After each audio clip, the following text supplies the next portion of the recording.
Hello students, welcome back to our physics lecture. As you have gone through the last previous videos, हम discuss कर रहे थे chapter machine के बारे में, स्टडी हम कर रहे थे। और मशीन चैप्टर में हम अभी तक हमने बेसिक पार्ट देखा, that is mechanical advantage, velocity ratio, after that efficiency, formula for efficiency and so on. Okay, और लास्ट वीडियो आपने देखा होगा कि last video was completely based on a technical numerical application that we have studied in a previous videos. Okay, we will be continuing with the same. आज हम फिर से कुछ न्यूमेरिकल्स करेंगे, कुछ टेक्निकल कंसेप्ट्स को और क्लियर करना ज़रूरी है। जितना ज़्यादा हम प्रैक्टिस करेंगे उतना ज़्यादा हम शार्प हो पाएंगे इस पर्टिकुलर न्यूमेरिकल सेक्शन में। ओके, तो आज की शुरुआत करते हैं फर्स्ट क्वेश्चन से। आप क्वेश्चन कॉपी डाउन कर सकते हो, जैसे हम कहेंगे आप कॉपी कर सकते हो क्वेश्चन, ठीक है। Okay, today's first question is like a crowbar 2 metre long is pivoted about a point 10 centimeter from its tip. Calculate the mechanical advantage of crowbar. What is the least force which must be applied to the other end to displace a load of 100 kgf. ठीक है, ये चीज़ यहाँ पे पूछा गया है हमसे। Question हम फिर से रिपीट कर रहे हैं। A crowbar 2 meter long is pivoted about a point 10 centimeter from its tip. Calculate the mechanical advantage and what is the least force applied to the other end to displace the load of 100 kgf. सबसे पहले हमारा काम क्या रहेगा, जो हमने particular question को read किया है इसी क्वेश्चन को हम गिवन टू फाइंड के कंसेप्ट में कन्वर्ट करते हैं, डायग्रामेटिकली देखते हैं कि क्या कहना चाहता है क्वेश्चन, उसके बाद हम उस क्वेश्चन को आगे बढ़ते हैं।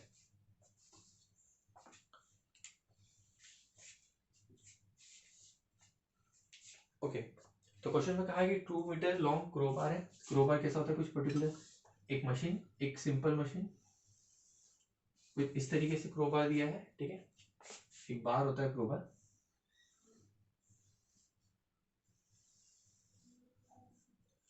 तो इस तरीके से क्रोबार है। क्या कह रहे हैं कि it is pivoted about a pin point 10 centimetre from its tip. सबसे पहले इन्होंने इसका लेंथ दिया, दैट इज 2 मीटर। 2 मीटर का लेंथ क्रोबार दिया और कह रहे हैं कि pivoted है at 10 centimetre from its tip. This is 10 centimetre. Okay, और कह रहे हैं कि क्या कह रहे हैं, calculate the mechanical advantage of crowbar. Mechanical advantage पूछा गया, सो टू फाइंड गिवन हमें लेंथ दी है,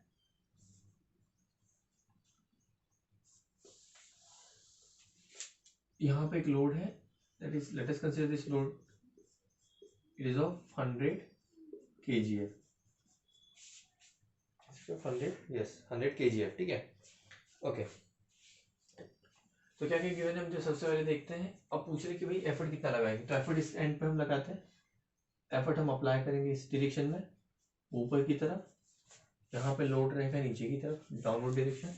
ओके, अब पुश करोगे तो गिवन क्या क्या है, सबसे पहले हमें लोड गिवन है, लोड इज गिवन है 100 kgf, ठीक है। लोड इज गिवन है 100 kgf। अब ये देखिए क्या हो गया, this is effort, this will be fulcrum, this will act as a fulcrum. Okay, so what is the effort arm? Effort arm क्या होता है, effort arm is the distance between effort applied and the fulcrum, this will be the effort arm. Okay, effort arm कितना है, 2 metre can be written as 200 centimeter, as we know that 1 meter equals to 100 centimeter, therefore 2 meter will be equals to 200 centimeter. So if I subtract 200, 10 from 200, so remaining will be 190. So this is 190 centimeter remaining part. Okay, clear है? As we know that effort arm and load arm. Okay, effort arm क्या होता है, distance from fulcrum till the effort application of point. So effort arm can be written as 190 centimeter and load arm is 10 centimeter. Okay, now to find क्या रहेगा, mechanical advantage first,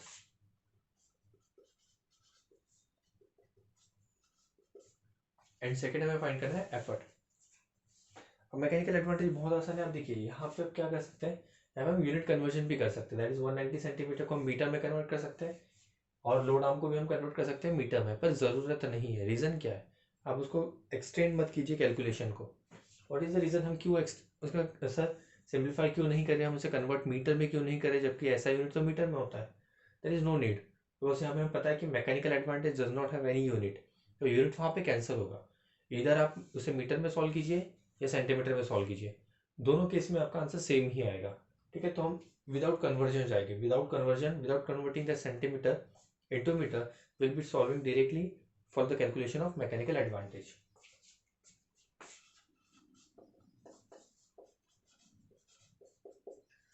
What is the formula for mechanical advantage?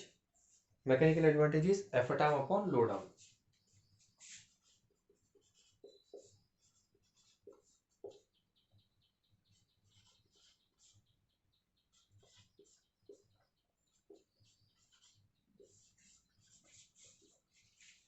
So we get the mechanical advantage as 19. Clear है? Mechanical advantage we get as a 19. ये clear है, बहुत आसान था। अब हम कैलकुलेट करेंगे एफर्ट। एफर्ट कैलकुलेट करने के लिए फॉर्मूला क्या अप्लाई करोगे? ठीक है, एफर्ट कैलकुलेट करने के लिए आप फॉर्मूला क्या अप्लाई करोगे? सिंपल सी बात है, फॉर्मूला आता है mechanical advantage equals to load upon effort. as we have calculated mechanical advantage, we can use this mechanical advantage. एक second, we know that mechanical advantage equals to load upon effort होता है। हमें calculate करना है effort, तो हम effort को shift करेंगे to left hand side. Effort equals to load upon mechanical advantage, where is load is 100 and mechanical advantage is 19। Clear? When you calculate, आप जब इसे कैलकुलेट करोगे, सही है, हाँ, जब आप इसे कैलकुलेट करोगे तो you will get the answer 5.26।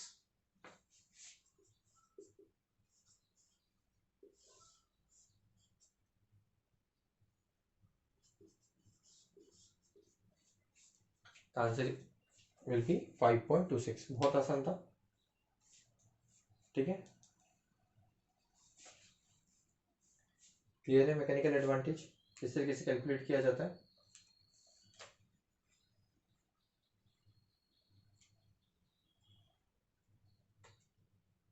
Okay,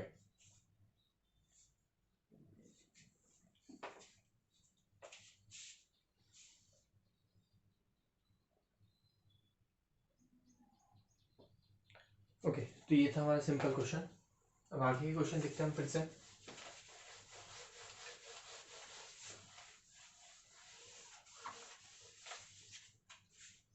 कुछ डिफरेंट टाइप ऑफ क्वेश्चन देखते हैं। ठीक है, तो क्वेश्चन इज लाइक, आप कॉपी डाउन कर सकते हो। अ machine is 80% efficient and has a velocity ratio 4। एक मशीन है जो 80% एफिशिएंटली वर्क कर रहा है and has a velocity ratio 4। You have to calculate the mechanical advantage and the effort applied to lift the load, that is 500 kgf or you can say 500 Newton. ठीक है, हम question फिर से repeat करें। there is a machine which is working at 80% efficiency and has a velocity ratio 4. We have to calculate mechanical advantage as well as effort required to lift the load of 500 Newton या फिर kgf। सबसे पहले हमारा काम क्या रहेगा, given बनाएंगे। Given बनाते हैं, चलो।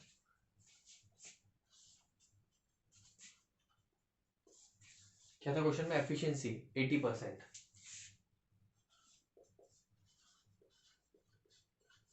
ओके, इसके बाद क्या कहा था? वेलोसिटी रेशियो गिवन है 4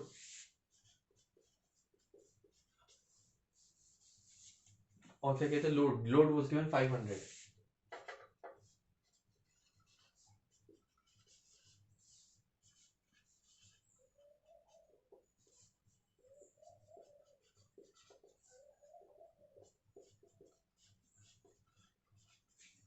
फाइंड क्या करना था? मैकेनिकल एडवांटेज एंड एफर्ट, ये दो चीज कैलकुलेट करनी है, mechanical advantage and effort. Okay,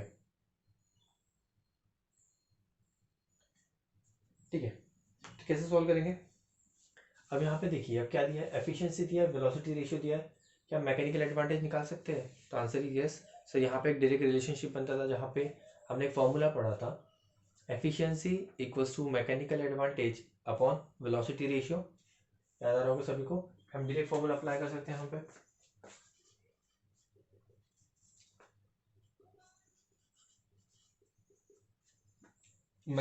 sorry,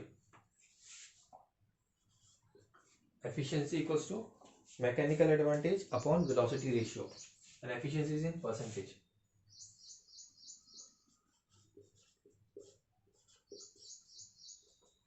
okay, तो efficiency को जब हम लिखेंगे तो क्या आएगा 80/100, ठीक है, क्योंकि परसेंटेज में तो इसे कन्वर्ट करना जरूरी है. This will be 80/100 into mechanical advantage हमें कैलकुलेट करना है. Velocity ratio is given as 4. Clear है? मल्टीप्लाई करेंगे 4 को, क्रॉस मल्टीप्लीकेशन.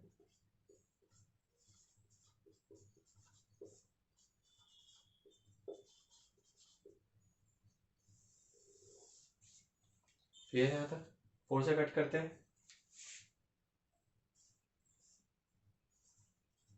25 4 100, सीधा सीधा कट होगा. अब यहाँ पे हम क्या कर सकते हैं, 80/25 5 से कट कर सकते हैं. 5 से कट करेंगे.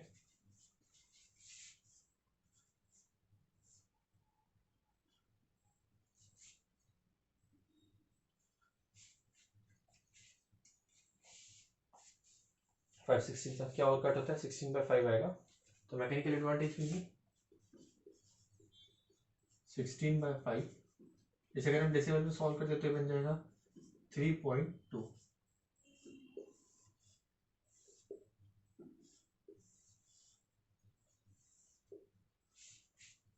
आंसर आएगा 3.2. क्लियर है?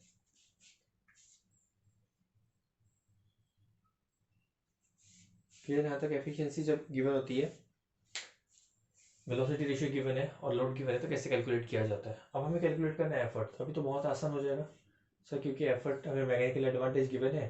तो हमें पता है कि मैकेनिकल एडवांटेज क्या होता है, load upon effort. Mechanical advantage क्या होता है, लोड अपॉन एफर्ट होता है.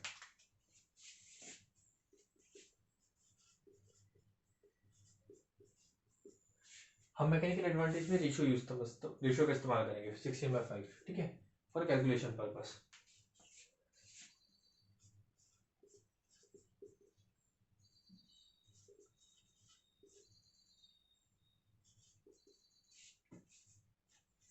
ये क्लियर है यहाँ तक? ठीक है.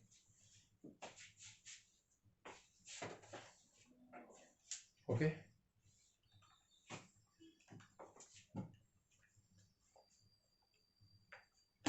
अब सॉल्व करते हैं. एफर्ट इक्वल्स टू क्या आएगा, cross multiplication 500 into 5 divided by 16, you will gate 2500 upon 16. 16 से आप इसे कट करोगे, you will gate 156.25 kgf.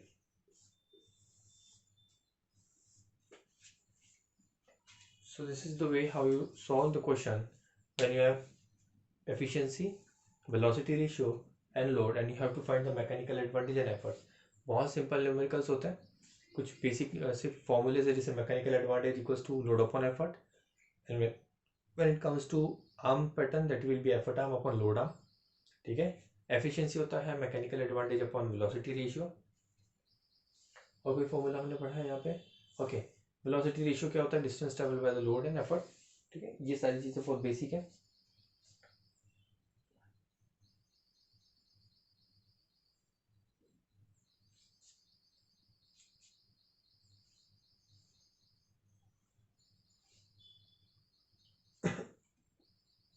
Okay, wordings important है. बस इस क्वेश्चन, ऐसे क्वेश्चन में क्या होता है, वर्डिंग्स बहुत घुमा के पूछते हैं हमसे. ठीक है, वर्डिंग जितना इंपॉर्टेंट रहेगा, वर्डिंग पे बहुत ज़्यादा ध्यान देना है कि पर्टिकुलर उस न्यूमेरिकल को किस तरीके से उन्होंने क्या कहा है और उसका गिवन क्या है. तो आपका हमेशा ध्यान क्वेश्चन पे होना चाहिए. आप मल्टीपल टाइम्स क्वेश्चन जब रीड करोगे, you will get to know कि वहाँ पे हम बहुत आसान तरीके से क्वेश्चन को सॉल्व कर सकते हैं. क्या करना है, क्वेश्चन देखना है, क्वेश्चन 2 से 3 बार पढ़ना है, उसमें से गिवन निकालोगे, टू फाइंड, और फिर उसके बाद सोल्यूशन. ठीक है. ऐसे ही और एक न्यूमेरिकल एक देखते हैं आगे.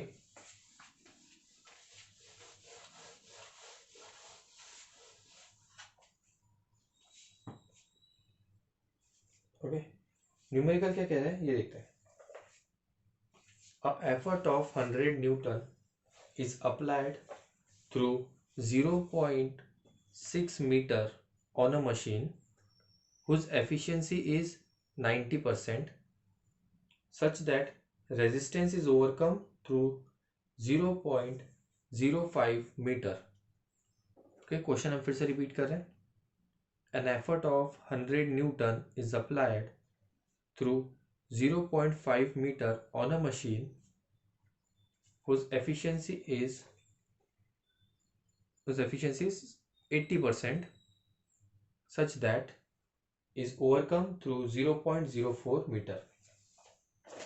जो हमने क्वेश्चन पढ़ा सबसे पहले हमारा काम रहेगा कि हम गिवन बना लेते हैं इस क्वेश्चन को. ठीक है, गिवन में बनाते हैं फिर क्वेश्चन को फिर से समझते हैं. क्या कहा था? Effort of 100 Newton. एफर्ट दिया है 100 न्यूटन का. ठीक है, एफर्ट की value 100 newton is applied through 0.5 metre on a machine. Applied through मतलब क्या हुआ? अपने एफर्ट अप्लाई किया है. ठीक है, एफर्ट अप्लाई किया है 0.5 is applied through 0.5 meter on a machine whose efficiency is 80%. Efficiency is 80%. Clear है? एफिशिएंसी पे हमें पता चल गई. ओके, डिस्टेंस एफर्ट अप्लाइड का डिस्टेंस क्या रहेगा? Distance applied by effort is 0.5 metre. Whereas distance applied by load क्यों कह रहे हैं? क्योंकि रेजिस्टेंस के बारे में कहा था. क्या कहा था? Such that the resistance is overcome through 0.05 metre. Resistance के बारे में हमने पढ़ा था कि रेजिस्टेंस का मतलब सर क्या होता है? लोड होता है. ठीक है, तो रेजिस्टेंस क्या रहेगा? लोड क्या रहेगा? 0.05 मीटर. ठीक है, क्वेश्चन पे ध्यान देना. 0.05 मीटर है. हमें क्या क्या कैलकुलेट करना है? वेलोसिटी रेशियो कैलकुलेट करना है, mechanical advantage and resistance overcome by the machine.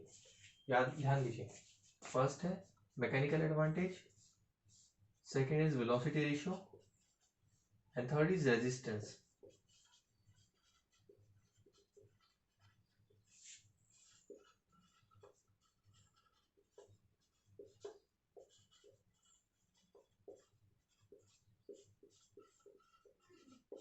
Resistance का मतलब क्या होता है? हमने पढ़ा था कि रेजिस्टेंस का मतलब सर होता है लोड.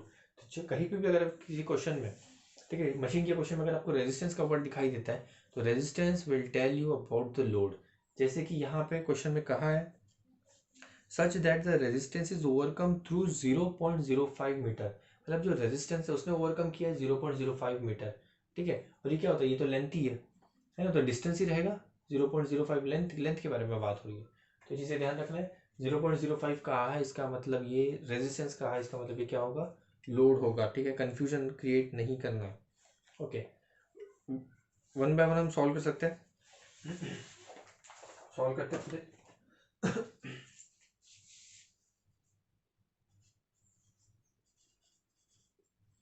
पहले हम वेलोसिटी रेशियो फाइंड करेंगे. बहुत आसान है. न्यूमेरिकल को अगर हम ऑब्जर्व करते हैं तो यहाँ पे सारे क्वेश्चन, सारी जो पर्टिकुलर गिवन सेक्शन है, हमने गिवन सेक्शन को देखा. अब क्वेश्चन को हमने एक बार पढ़ लिया, एनालिसिस कर लिया, गिवन बना लिए.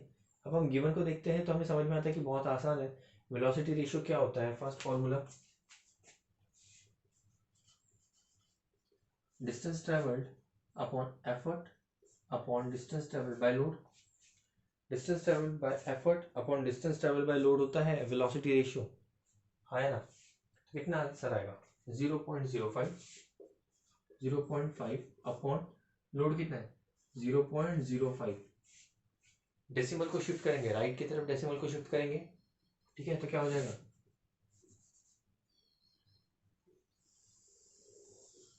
राइट की तरफ शिफ्ट करें हम डेसिमल को. एक डेसिमल शिफ्ट होगा तो इस तरफ भी एक डेसिमल शिफ्ट होगा. This will B 5 upon 0.5. Clear है? 5 अपॉन 0.5 कैसे आया? कैलकुलेशन देखना है. डेसिमल को हमने राइट की तरफ शिफ्ट किया, एरो इंडिकेट कर रहा है डेसिमल को राइट की तरफ. राइट हैंड साइड में हमने डेसिमल को अगर एक डिजिट से शिफ्ट करते हैं न्यूमरेटर, तो same function will be operated on the denominator. मतलब अगर न्यूमरेटर से आप एक डेसिमल को राइट की तरफ शिफ्ट करोगे तो डिनोमिनेटर में भी आपको एक डेसिमल राइट की तरफ शिफ्ट करना होगा.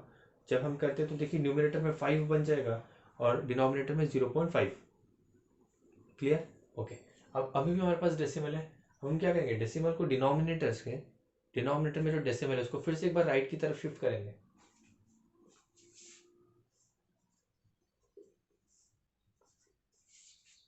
ये 5 बन जाएगा. सर तो न्यूमरेटर में क्या होगा, न्यूमरेटर में तो डेसिमल नहीं है, तो जैसे ही आपने नीचे से डेसिमल को शिफ्ट किया ऊपर में आप जीरो ऐड कर दीजिए, ऊपर में आप जीरो ऐड कर दीजिए, ऊपर में क्या हो जाएगा, न्यूमरेटर में जीरो ऐड हो जाएगा। तो आपको कैलकुलेशन समझ में आया, मतलब हमने दो डेसिमल रिमूव किया डिनोमिनेटर से, आप देख सकते हो ओवरऑल टू पोजीशन राइट की तरफ हमने डेसिमल को रिमूव किया, तो ऊपर में आपका वैल्यू 50 बन गया। सर डेसिमल रिमूव क्यों किया है, क्योंकि डेसिमल रिमूव करने पे कैलकुलेशन बहुत आसान हो जाता है और सिंप्लीफाइड हो जाता है। ठीक है, 0.5 डिवाइडेड बाई 0.05 जब आप सॉल्व करोगे तो आपको बहुत ज़्यादा प्रॉब्लम हो सकती है कैलकुलेशन में, हो सकता है आपका 1 0 राइट या लेफ्ट हो जाए तो आपका आंसर गलत आ जाएगा। ठीक है, इसलिए हमने इसको कम्प्लीटली होल नंबर में कन्वर्ट कर लिया है, सो दैट 50/5 ये आसान है। What will be the value, अब आंसर आपका आ जाएगा दैट इज 10।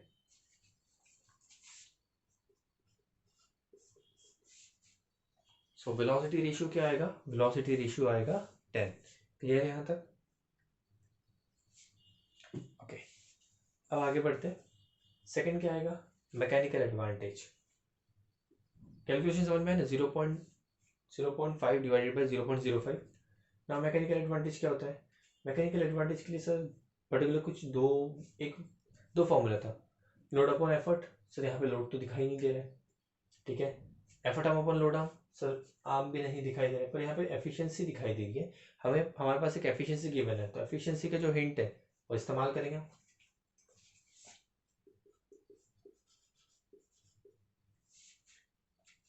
कैसे कैलकुलेट करें समझ में आ रहा है, कैसे एनालिसिस करें हम न्यूमेरिकल को। हमने कहा कि मैकेनिकल एडवांटेज कैलकुलेट करना है, मैकेनिकल एडवांटेज कैलकुलेट करने के लिए लोड या फिर एफर्ट होना चाहिए, because we know the first formula for mechanical advantage, that is effort load upon effort. Load is not given sir, ठीक है, तो ये फॉर्मूला अप्लाई नहीं होगा। सेकंड फॉर्मूला पे आते हैं सर, मैकेनिकल एडवांटेज का एक सेकंड फॉर्मूला था effort arm upon load arm. Sir यहाँ पे एफर्ट आर्म और लोड आर्म तो कहीं भी गिवन नहीं है हमारे गिवन सेक्शन में, हमने क्वेश्चन 2 से 3 बार पढ़ा था, फिर गिवन नहीं था। फिर हमने क्या किया, हमने और एक बार क्वेश्चन की तरफ देखा और पूछा क्वेश्चन से, भाई हमसे नहीं बन पा रहा है, बताइए कुछ आइडिया हमने गिवन में देखा, तो गिवन में एक चीज़ दिखाई दी हमें, एफिशिएंसी। सर एफिशिएंसी का कुछ तो काम होगा दिया है, तो फिर हमने सोचा अरे हाँ, एक फॉर्मूला में फिर से याद आया मैकेनिकल एडवांटेज का, that was efficiency equals to mechanical advantage upon velocity ratio. तो इस अगर ये हमें फॉर्मूला अप्लाई कर देते तो बन जाएगा, क्योंकि वेलोसिटी रेशियो भी हमने कैलकुलेट किया है। The formula will be mechanical advantage upon velocity ratio. Yes और नो? अब तो बहुत आसान है सर मैकेनिकल एडवांटेज कैलकुलेट करना, चलो कर लेते हैं। क्या हो जाएगा, 80/100 efficiency equals to mechanical advantage upon velocity ratio.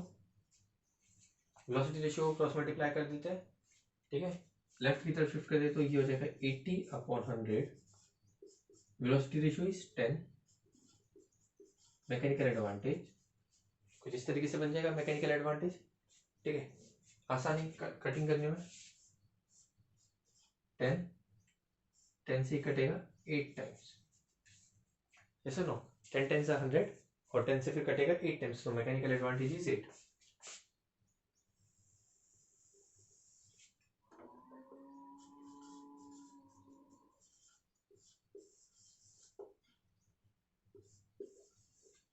Mechanical advantage आके 8। अब हमें कैलकुलेट करना है resistance overcome by the machine. Resistance का मतलब क्या होता है सर, रेजिस्टेंस का मतलब हमें पता है कि रेजिस्टेंस का मतलब होता है लोड। लोड कैसे कैलकुलेट करेंगे सर, मैकेनिकल एडवांटेज आ चुका है, हमारे पास एफर्ट गिवन है, हमें फॉर्मूला पता है mechanical advantage equals to load upon effort, तो बस बना दीजिए थर्ड पार्ट।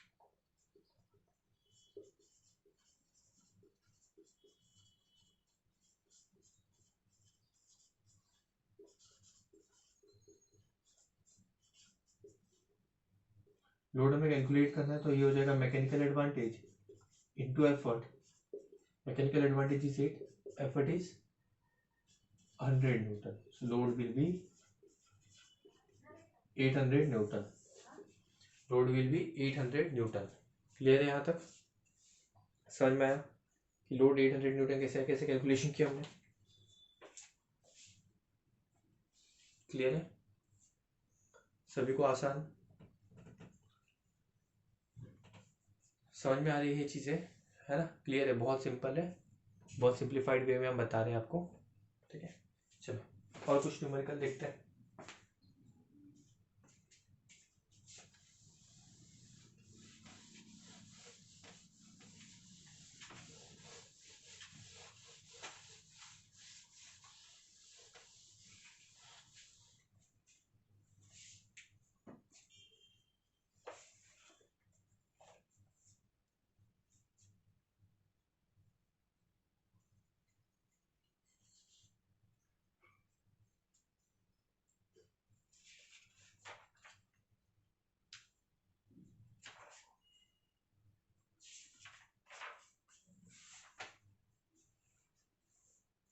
ओके, एक क्वेश्चन है, डायग्रामेटिकल क्वेश्चन है, देखते हैं उसे कैसे आप सॉल्व करते हो, सोचेंगे सबसे। ठीक है, क्वेश्चन में एक डायग्राम गिवन है, दैट इज नट क्रैकर। एक नट क्रैकर का डायग्राम गिवन है। नट क्रैकर कैसे दिखता है सर? कुछ इस तरीके से।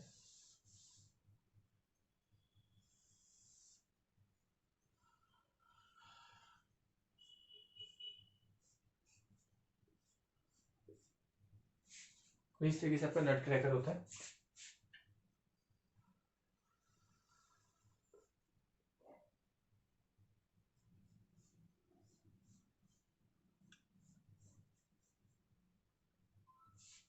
कुछ इस तरीके से आपका नट क्रैकर होता है।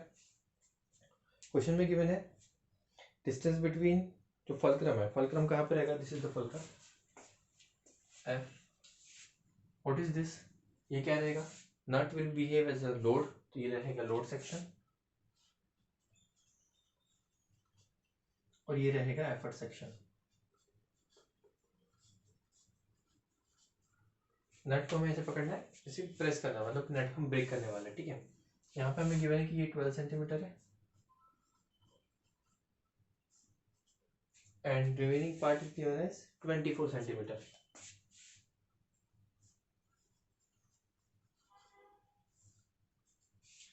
हमसे पूछा गया है कि बताइए इसका रेजिस्टेंस कितना रहेगा। रेजिस्टेंस कितना रहेगा? रेजिस्टेंस का मतलब क्या होता है? Find first resistance,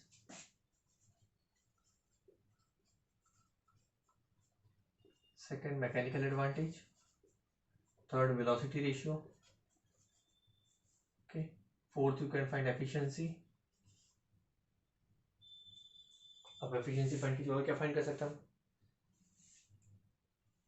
resistance given है, एफर्ट गिवन है, effort is 45 Newton. Effort is given है 45 न्यूटन।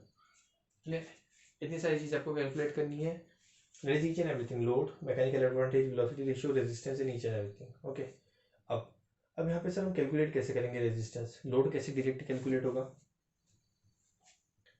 सबसे पहले यहाँ पे मैकेनिकल एडवांटेज फाइंड अगर हमें पता चल जाता है तो हम लोड कैलकुलेट कर सकते हैं, बिकॉज एफर्ट हमें गिवन है, एफर्ट इज गिवन, तो लोड कैलकुलेट कर सकते हैं अगर मैकेनिकल एडवांटेज पता चल जाए। सर पर मैकेनिकल एडवांटेज कैसे पता चलेगा? यहाँ पे देखिए, अब मैकेनिकल एडवांटेज के 2 to 3 फॉर्मूलेज है। First formula load upon effort, जो हम यहाँ पे अप्लाई नहीं कर सकते because mechanical advantage is also unknown, load is also unknown, तो first formula cancel out. Second formula sir effort arm upon load arm, क्या यहाँ पे एफर्ट आर्म और लोड आर्म हमें दिखाई दे रहा है? तो answer is yes, effort arm और लोड आर्म हमें दिखाई दे रहा है, तो हम ये अप्लाई कर सकते हैं। सर एफिशिएंसी वाला क्यों नहीं कर सकते? बिकॉज एफिशिएंसी भी अननोन है। तो सबसे पहले एफर्ट आर्म और लोड आर्म बनाते क्या है? What is effort arm? Effort arm का मतलब होता है distance from the fulcrum to the point of application of effort, कि एफर्ट जहाँ पे अप्लाई हो रहा है और फलक्रम से डिस्टेंस। तो अगर हम नट क्रैकर में लिखते हैं, this is fulcrum point, this is fulcrum and effort is applied on the another end. ठीक है, सो effort arm equals to, let us consider this point as A, this point is B. What is effort arm? Effort arm total will be FA plus AB. This is your effort arm, FA plus AB. What is FA? FA is 12, AB is 24. This will be 36 centimeter. So what is your effort arm? Effort arm is your 36 centimeter. कैसे calculate किया sir? 24, क्योंकि effort arm sir effort से fulcrum तक का distance को effort arm कहते हैं। तो एफर्ट देखिए लास्ट एंड पॉइंट पे लगा है। ठीक है, ये किस क्लास को बिलोंग करता है ये आप बताओगे। ट्रिक क्या है? ट्रिक देखिए, लोड सेंटर में है 2 लाइन्स, तो मतलब ये क्या बिलोंग करेगा? क्लास 2। ये क्लास 2 को बिलोंग करेगा। हाँ ना, क्लास 2 कैसे बिलोंग करेगा सर? सेंटर में लोड है, लोड में 2 लाइन है, एल जो है वो 2 लाइन से बना हुआ है, तो ये क्लास 2 बन जाएगा। अगर एफर्ट बीच में होता तो क्लास 3 होता, क्योंकि 3 लाइन्स होती। ठीक है, तो एफर्ट आर्म बन गया, that is F A plus A B, तो ये बन गया आपका एफर्ट आर्म। लोड आर्म क्या रहेगा? लोड आर्म सर लोड से फलक्रम का distance, load arm is equals to F A which is equals to 12 centimetre. तो ये आपका बन गया लोड आर्म। क्लियर है? ओके, क्या हम अब मैकेनिकल एडवांटेज कैलकुलेट कर सकते हैं? यस सर, अब कर सकते हैं mechanical advantage. Mechanical advantage equals to effort arm upon load arm. Sir effort arm कितना है? Effort arm is 36, load arm is 12, this will be 12 is 36, sir ये बन गया 36 मैकेनिकल एडवांटेज। वेलोसिटी रेशियो हम कैलकुलेट कर सकते हैं सर? यस, पर वेलोसिटी रेशियो अभी कैलकुलेट नहीं करेंगे तो ज़्यादा आसान है। अभी अब सबसे पहले हम सर लोड कैलकुलेट करते हैं। रेजिस्टेंस, लोड, लोड क्या होगा? Resistance. Mechanical advantage equals to load upon effort. Mechanical advantage is 3, effort is 45 newton. Sir अब इसे कैलकुलेट करोगे 45 से आप मल्टीप्लाई कर दोगे तो कितना बन जाएगा? 45 90 कितना होता है? 45 into 3, 5 is a 15, 5 1 carry, 4 is a 12 and 13, there is 135 Newton. Period पे ध्यान देना है, 135 न्यूटन रहेगा। ठीक है, क्लियर है यहाँ तक?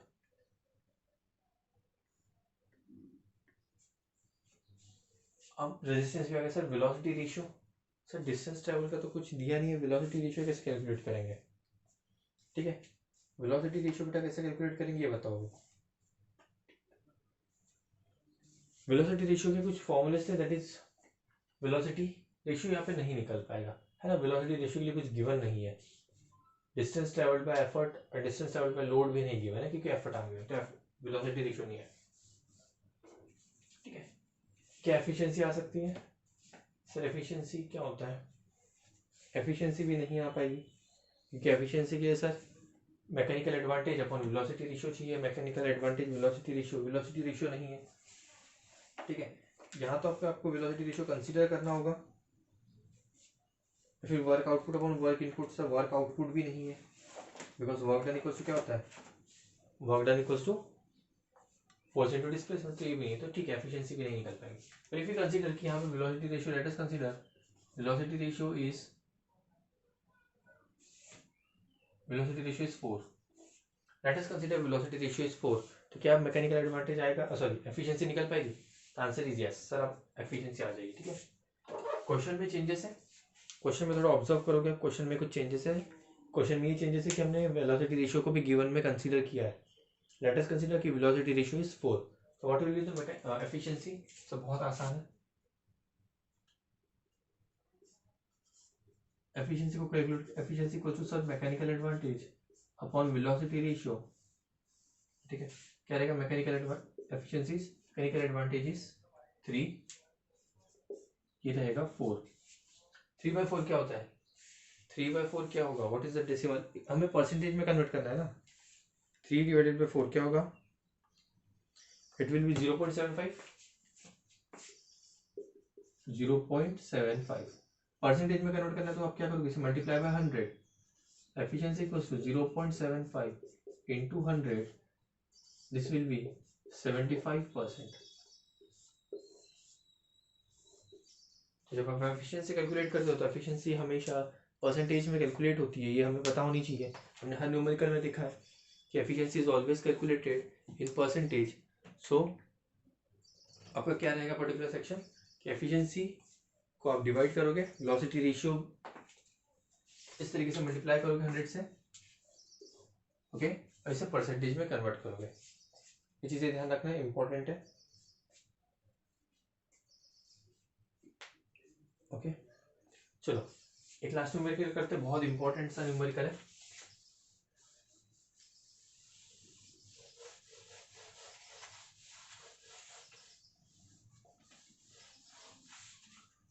बहुत इंपॉर्टेंट सा न्यूमेरिकल है। क्वेश्चन क्या कह रहे हैं, calculate the amount of force, calculate the amount of force P which will just lift the total weight of 200 Newton acting on the wheelbarrow as shown. Okay, if P is raised 25 centimeter in 0.5 second, calculate the work done and the average rate of working. बहुत important है। फिर तो हम आपको diagram बना देते कि question में क्या पूछा गया है। ठीक है,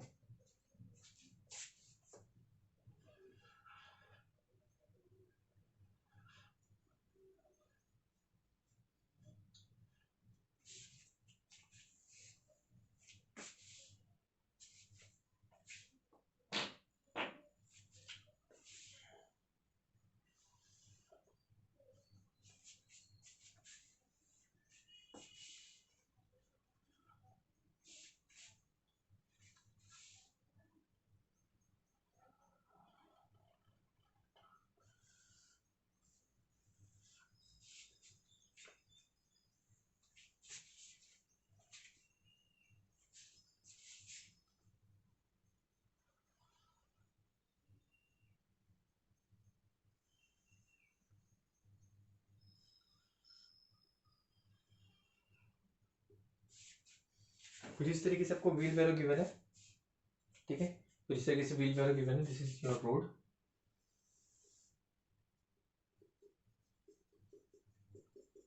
इस तरीके से आपको व्हील बैरो गिवन है। यहाँ पे लोड है, this is load.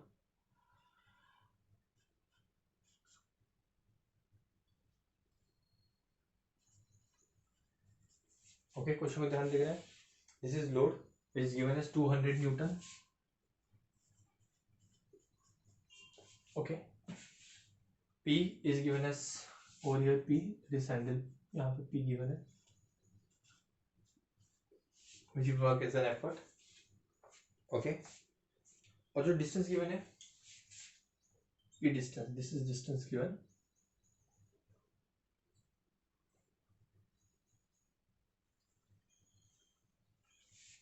This distance is given as 50 centimeter, 50 centimeter, and this is a 60 centimeter, 60. ठीक है, 50 सेंटीमीटर एंड 60 सेंटीमीटर। ओके, क्या कहा है, क्वेश्चन को फिर से रिपीट कर रहे हैं। Calculate the amount of force P, हमें P का वैल्यू कैलकुलेट करना है। ठीक है, which will just lift the total weight of 200 Newton, मतलब वो लिफ्ट करेंगे। ठीक है, लिफ्ट करने के लिए 200 newton acting on the wheelbarrow. If P is raised 25 centimetre in 0.5 second, याद रखना है, बहुत इंपॉर्टेंट है। If P is raised 25 centimetre in 0.5 second, मतलब जब आप इस व्हील बैरो को ऊपर की तरफ उठा रहे हो, व्हील बैरो जब ऊपर की तरफ आप उठा रहे हो तो इसका वर्क डन का रेट दिया है आपको, that is it is 25 centimetre. P यहाँ पे हम स्टेटमेंट में लिखते हैं, P is raised 25 centimetre in 0.5 seconds. 0.5 second में 25 सेंटीमीटर ऊपर उठा लेते हैं व्हील बैरो को। ठीक है, okay, now calculate the work done and the average rate of work. Given क्या क्या पहले बताते हैं। Load is given as 200 newton, load arm, this is fulcrum. ठीक है, load arm is given as 50 centimetre, effort arm is given as, effort arm क्या, 60 plus 50, 60 plus 50 is equals to 110 centimeter. Okay, to find P, work done and average work done.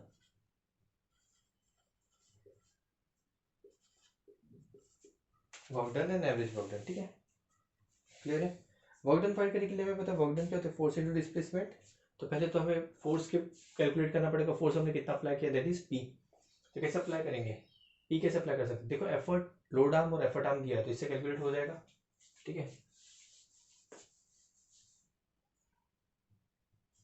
Effort into effort arm equals to load into load arm. Okay, ये क्या हम formula apply कर सकते हैं, हमने पढ़ा था बहुत बेसिक एक फॉर्मूला, देखिए effort into effort arm equals to load into load arm. सब वैल्यू पुट कर देते हैं। एफर्ट क्या है, P, effort arm is 110 centimetre, load is of 200 newton, load arm is of 50 centimetre. Sir unit convert क्यों नहीं किया है, क्योंकि सर 110 को इधर शिफ्ट कर देंगे तो 50 और 110 का यूनिट कैंसिल आउट हो जाएगा। P equals to 200 into 50 upon 110, zero से जीरो कैंसिल हो जाएगा। ठीक है, तो अब इसे जब सॉल्व करोगे तो यू विल गेट लोड का वैल्यू आएगा 90.91 न्यूटन, 90.91 न्यूटन आ जाएगा। ठीक है, अब ये बन गया आपका लोड। वर्क डन क्या होता है, work done on the machine is work done on the machine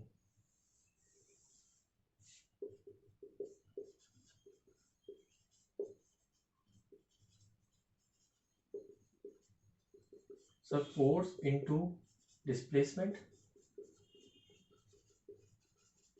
sir यही वर्क डन होता है। फोर्स हमने कैलकुलेट कर लिया 90.91 न्यूटन। सर डिस्प्लेसमेंट क्या रहेगा, डिस्प्लेसमेंट रहेगा कितना डिस्प्लेसमेंट ट्रेवल कर रहा है, फोर्स 25 सेंटीमीटर। डिस्प्लेसमेंट कितना हो रहा है, वर्क जो हम वर्क डन कर रहे हैं पी पे वो कितना डिस्टेंस ट्रेवल कर रहे हैं 25 सेंटीमीटर। इसे सर मीटर में कन्वर्ट करना पड़ेगा तो डिवाइड बाय 100।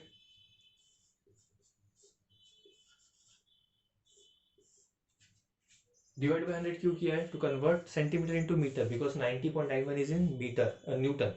ठीक है, तो न्यूटन में इसलिए हमें कन्वर्ट करना पड़ेगा। तो we get this answer, work done equals to 22.73 work done है तो इसलिए यूनिट रहेगा जूल, वर्क डन है इसलिए यूनिट रहेगा जूल। अब पूछा है average rating time, average time पूछा है, average done, average work done equals to work done upon time. Average work done क्या रहेगा फॉर्मूला, आप डायरेक्ट कॉपी डाउन कर सकते हो इस फॉर्मूला को। एवरेज वर्क डन में आएगा वर्क डन अपॉन टाइम, तो वर्क डन कितना है 22.73 डिवाइडेड बाय 0.5।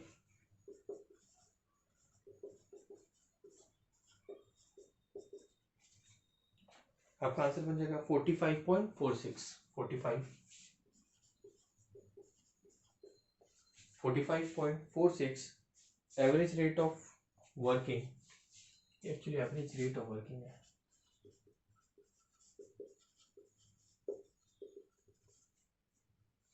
अब देखिए एवरेज रेट ऑफ वर्किंग में यहाँ पे एवरेज रेट लिखते थे,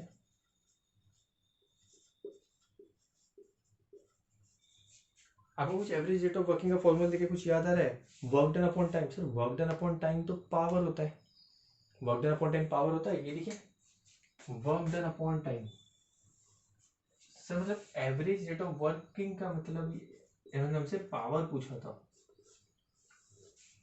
क्वेश्चन को बहुत बड़ा ट्विस्ट था क्वेश्चन में, देखिए वर्क डन, इस बार क्वेश्चन बहुत ट्रिकी था। वर्क डन पूछा गया, work done force into displacement, इसके बाद पूछा गया average rate of working. Rate of working, rate का मतलब क्या होता है भाई, with respect to time, rate का मतलब टाइम होता है। तो वर्क डन अपॉन टाइम तो सर पावर होता है, मतलब इनडायरेक्टली उन्होंने हमसे पावर पूछा गया था। और पावर का यूनिट क्या होता है, वॉट। तो ये बन जाता है आपका क्वेश्चन। इस क्वेश्चन को आप मल्टीपल टाइम्स देखोगे, अगर आप जब तक देखोगे नहीं से समझ में नहीं आएगी चीजें। ठीक है, बहुत इंपॉर्टेंट क्वेश्चन नहीं है, बहुत ज्यादा इंपॉर्टेंट क्वेश्चन है। ठीक है, ओके, आप मल्टीपल टाइम्स देखोगे आपको चीजें समझ में आ जाएगी। तो लास्ट पार्ट है average rate of working. Rate पूछा मतलब टाइम के साथ, वर्क डन को टाइम के साथ आपको डिवाइड करना है। तो वर्क डन को अगर आप टाइम के साथ डिवाइड करते हो तो सर वो पावर बन जाता है, फिजिकल क्वांटिटी में पावर बन जाएगा। सो एक्चुअली वो हमसे पावर ही पूछा गया था। ठीक है, तो पावर का यूनिट हमेशा क्या होता है, वॉट। ओके, चलो, thank you. If you have any doubt you can ask. Thank you.